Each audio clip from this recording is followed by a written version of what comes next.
Szpil Polski ze Słowacją 14 października 2009 roku był raczej chłodnym pożegnaniem ze Stadionem Śląskim. Jedyną bramą było wtedy samobójcze, chociaż spektakularne trafienie polskiego obrońcy. Na żywo widziało to więcej szpeców od odgarniania śniega niż istnych kibiców.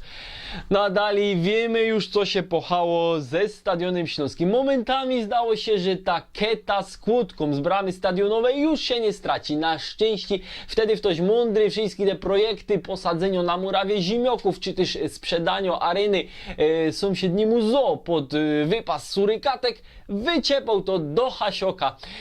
Inwestycja ta wiadomo, przepłacono, no ale nadejść nie telki pieniądze w tym kraju wyciepuje się w maraz. To trzeba było dokludzić do końca do telkich momentów jak teraz. W kotle czarownicy, czy jak w to woli heksów, w czwartek a niedziela zaś było gorko jak za pierwej.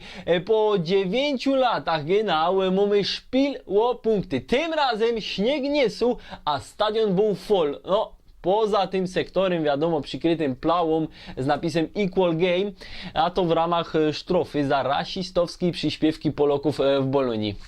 W każdym razie, tak go jak stadion prawie full, atmosfera elegancko, no tuż poezjo. Porządny komentator sportowy pojechałby same jaką epną metaforą, toż voila. Heksom woda w kotle mono i zebrała, no tych kluzek nie miał kto powciepować. I coś w tym je, nadyć kibice na szpilach Polski z Portugalią i Italią zrobili swoje, ale wracali dudą głodni porządnego futbalu. Nadyć wiele go nie widzieli, szczególnie w wykonaniu polskiej kadry.